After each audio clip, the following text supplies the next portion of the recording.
waktu sholat. Nah, akhirnya adiknya berkata, bagaimana saya akan bermakmum kepada kakak? Wong saya melihat tubuh kakak itu darah semua.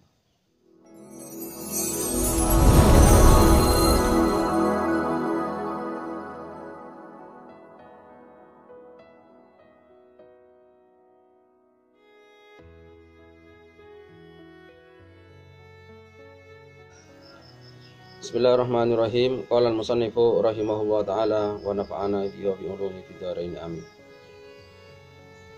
Jadi kita setiap menjelang buka kita akan mengkaji kitab hikam. Kitab hikam ini, hikam itu jamak dari hikmah. Hikmatun, hikmatani, hikamun. Jadi beberapa kata hikmah dari orang yang ahli hikmah, orang yang bijak. Ini kitab hikam ini dikarang oleh seorang sufi besar yang namanya sangat terkenal, yaitu Ibnu Athaillah As-Sakandari. Sehingga banyak orang yang punya nama ini karena ingin barokah. Ibnu Athaillah As-Sakandari. Bahkan dulu pernah ada menteri itu Muhammad A.S. Hikam, Muhammad Athaillah Sohibul Hikam, tapi disingkat Muhammad A.S. Hikam. Jadi banyak orang punya nama ini ya, karena ingin dapat barokahnya. Nah, hikam ini termasuk kitab tasawuf ya, kitab tasawuf. Jadi kita dalam Islam mengenal ada 3 rumpun. Ada rumpun akidah, ilmu kalam atau akidah, tauhid, tentang tauhid. Ada fikih, ada tasawuf gitu ya. Kalau akidah itu tentang keyakinan, kalau fikih tentang hukum ya, halal, haram, wajib, sunat, itu fikih, makruh, mubah. Kalau tasawuf ini bukan tentang itu, tasawuf itu tapi tentang kedekatan, mendekatkan diri kepada Allah. Yang basicnya tasawuf itu 2. Orang mendekat kepada Allah itu ada yang karena takut kepada Allah, ada yang karena cinta kepada Allah. Nah, pintunya 2 ya. Ada pintu karena orang takut, karena pengalaman hidup orang itu macam-macam ya. Orang itu punya pengalaman hidup yang macam-macam, tidak bisa orang dipaksa. Jadi ada orang yang terus sadar itu karena takut, ada, ngerti, karena mengalami sebuah peristiwa. Ada orang yang pernah menjadi seorang polisi gitu ya. Jadi polisi yang banyak dosa gitu loh. Banyak dosa, yang polisi kan memang tempat banyak dosanya karena sering minta uang sama orang, maksa-maksa orang gitu loh ya. Satu malam dia bermimpi dikejar oleh binatang buas gitu. Pokoknya dia dikejar terus oleh binatang buas itu, berlari kemana-mana, dikejar terus oleh binatang buas. Akhirnya sampai dia pada satu bukit. Di situ ketemu anaknya yang sudah mati. Dia minta tolong kepada anaknya, tolong anakku. Anaknya kan sudah mati, gak punya dosa. Tolong. Iya pak, tolong saya. Terus ya pak, tolong, tapi bapak ke sana, jangan di situ, pindah bapak, jangan di sana. Nah, terus anaknya tadi sudah mati. Kan dalam mimpi. Nah, terus tanya kepada anaknya, iya bapak saya tolong nanti, tapi saya tidak bisa nolong bapak harus pergi, meninggalkan tempat itu, pindah, nanti bapak ketemu ini gitu dalam mimpinya. Nah, terus tanya sama anaknya, terus yang mengejar saya terus itu siapa? Nah, itu perbuatan bapak sendiri. Nah, gitu loh oleh anaknya, perbuatan dosanya selama jadi polisi. Nah, hanya dia ketakutan, bangun ketakutan, harus berubah. Nah, jadi ada orang yang pengalaman hidupnya seperti itu. Jadi orang lari kepada Allah itu ada yang berangkat dari rasa takut. Paham? Karena takut, mimpi seperti itu. Hanya dikejar terus. Lari sampai capek dalam mimpinya itu. Nah, terus tanya sama itu, siapa yang ngejar saya? Oleh anaknya dibilang, anaknya masih kecil yang sudah meninggal. Ya. Itu perbuatan bapak. Jadi perbuatannya itu yang akan memangsa dia dalam mimpinya. Nah, takut. Nah, dari takut dia akhirnya menjalani laku seperti itu. Gitu. Ngerti ya? Jadi orang itu bermacam-macam. Ada yang orang karena cinta, mendekat kepada Allah itu. Nah, tasawuf itu ya. Nah, Ini sudah bukan masalah halal haram. Paham? Di atasnya tasawuf itu sudah, ya, sudah bukan masalah halal haram, sudah bukan masalah benar salah. Tapi ini persoalan perjalanan orang menuju Allah, baik karena takut tadi maupun karena cinta kepada Allah. Begitu tasawuf. Ya, biar kamu paham. Dan ini harus dijalani oleh orang. Jangan sampai kita tidak seperti itu, gitu ya. Jangan sampai kita tidak berjalan menuju Allah, karena kita ini mau tidak mau akan kembali kepada Allah. Cuma ada orang yang menempuh jalan menuju Allah, ada orang yang malah tidak menempuh jalannya sendiri. Gitu, ya. Padahal orang hidup itu inna lillahi wa inna, kita semua adalah milik Allah dan akan kembali kepada. Cuma ada orang yang menempuh jalan menuju Allah, ada orang yang menempuh jalannya sendiri, gitu loh, ya. Nah, menempuh jalan menuju Allah itu bisa melalui pintu khauf, takut. Ada yang karena cinta, gitu ya. Itu sudah bagiannya orang sendiri-sendiri. Seperti yang mimpi tadi itu takutnya minta ampun, gitu ya. Saya mau tidak mau harus kembali kepada Allah ini. Nah, gitu ya. Iya. Nah, gitu ya. Tapi kan akhirnya sama-sama berjalan menuju Allah Subhanahu wa Ta'ala. Nah, itu ya. Jadi kita mau tidak mau. Jadi kalau ada orang bertanya, "Oh, saya gak mau ngaji tasawuf. Saya mau ngaji akidah fikih saja, mau belajar matematika saja, fisika saja." Tidak bisa.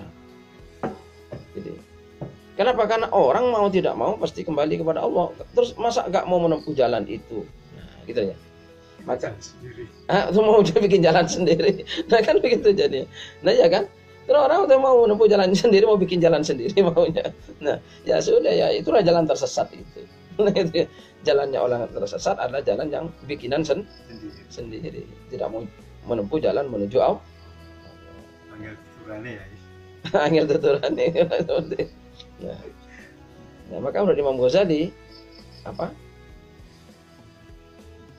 belajar tasawuf itu hukumnya fardu ain. Setiap orang harus belajar, kata Imam Ghazali. Wajib, karena setiap orang harus berjalan menuju Allah Ta'ala. Gitu. Imam Ghazali sendiri itu ya, itu sudah alim, sudah rektor waktu itu Imam Ghazali itu ya. Imam Ghazali rektor universitas madrasah waktu itu namanya, belum ada universitas, madrasah Nizamiyah di Baghdad. Itu sudah perguruan paling bergengsi, rektornya Imam Ghazali. Ya, Imam Ghazali akhirnya mundur dari rektor itu, ya, mundur dari rektor dan melepaskan semua, gitu ya. Begitu tahu apa yang selama ini yang ditempuh bukan jalan menuju Allah, gitu loh. Kalau Imam Ghazali sudah pendekatnya sudah rektor, ya sudah sudah ilmuwan terkenal, gitu loh, ternama, tapi merasa semua itu selama ini tidak menuju Allah, maka ditinggalkan oleh Imam Ghazali. Dan Imam Ghazali itu mundur rektor, dan Imam Ghazali berkelana itu, ya, berkelana, terus meninggalkan semua hartanya kecuali hanya sesangon saja. Nah, dalam perjalanan itu Imam Ghazali terus ngarang kitab Ihya Ulumuddin itu, gitu ya. Ihya Ulumuddin itu artinya menghidupkan ilmu-ilmu agama. Jadi karena menganggap ilmu-ilmu agama yang selama ini telah mati, kering, karena berhenti kepada persoalan surga dan neraka. Bukan bagaimana dekat kepada Allah, bukan bagaimana kembali kepada Allah, berhenti kepada surga dan neraka. Jadi surga dan neraka ini yang apa? Nah, begitu jadinya. Kan begitu, akhirnya hanya muncul klaim-klaim, saya surga ini, itu neraka, karena ya seperti sekarang mengkafirkan orang itu akhirnya. Padahal kan bukan itu. Nah, gitu. Maka Imam Ghazali paham, ya. Jadi akhirnya orang bukan mau menuju Allah kan, tapi ke surga dan neraka. Nah, di sini ilmu agama mati. Ya apa enggak? Karena agama jadi tidak menjadi sebagai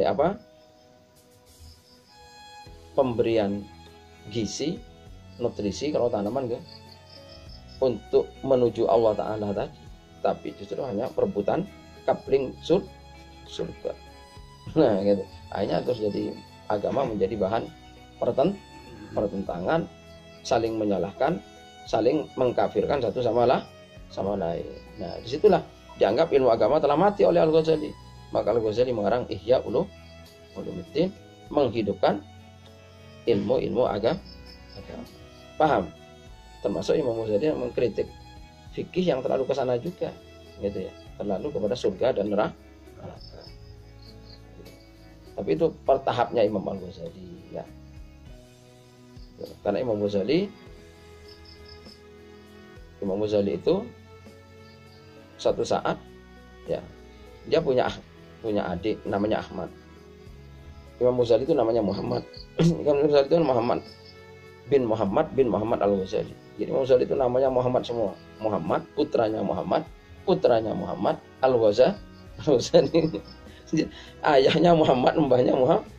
Maka Abu Hamid Muhammad bin Muhammad Al-Ghazali. Terus Imam Ghazali itu punya adik namanya Ahmad bin Muhammad Al-Ghazali.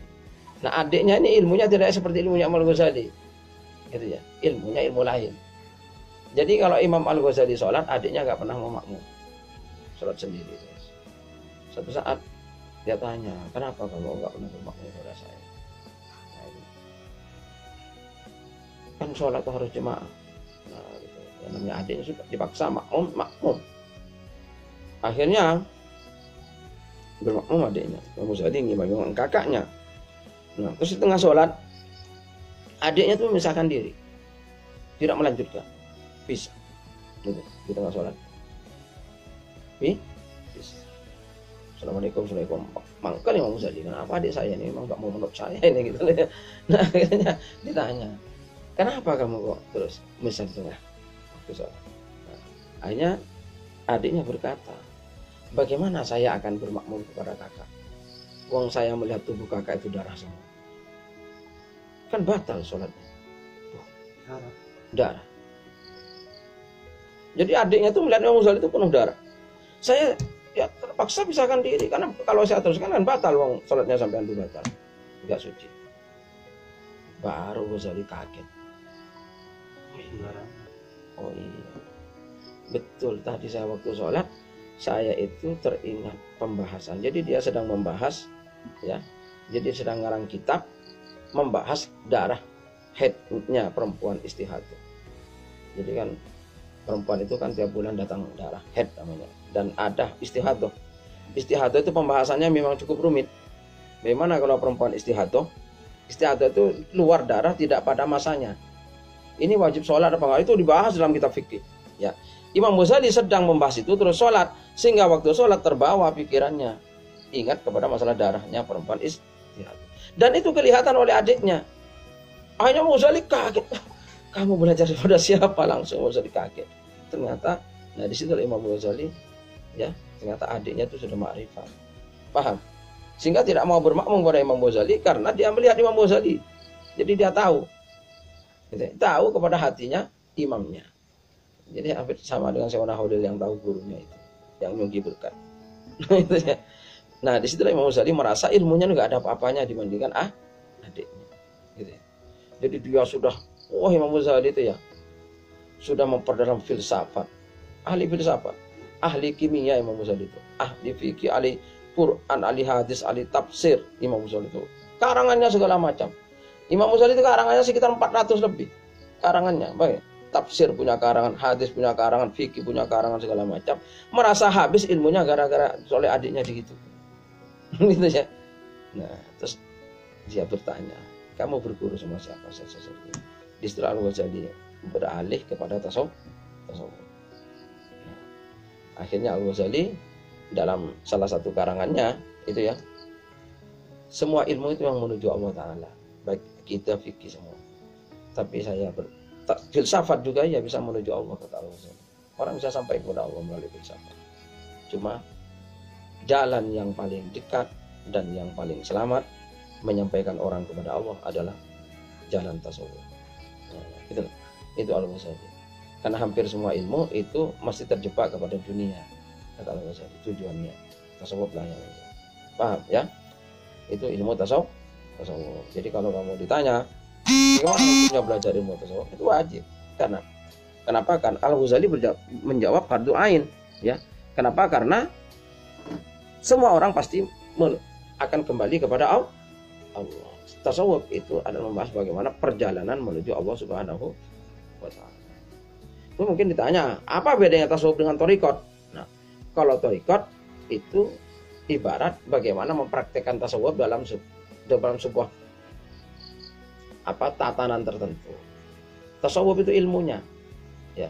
Jadi orang mempraktekkannya dalam thariqat melalui laku-laku dalam thariqat, baik thariqah qadiriyah, naksabandiyah, rifaiyah dan macam-macam. Itu ya, itu thariqat. Tapi kalau tasawuf itu ilmunya, sehingga orang masuk thariqat atau tidak itu tidak ada kewajiban. Tapi kalau memahami tasawuf itu wajib. Gitu. Karena thariqat itu kan hanya pola.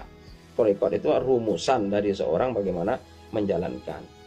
Dan itu harus punya ilmunya ilmu tasawuf. Nah, kalau ilmu tasawuf itu bisa dijalankan tanpa thariqat. Seperti Imam Ghazali itu nggak punya thariqat, kan nggak ada thariqat Ghazali. Gitu ya, nggak ada. Gitu ya. Begitu ya. Jam berapa ini sudah? Sudah mau maghrib. Maghribnya jam berapa? Ya sudah, sebentar lagi berarti. Berarti dulu cukup sekian ya. Cukup sekian, kita lanjutkan besok.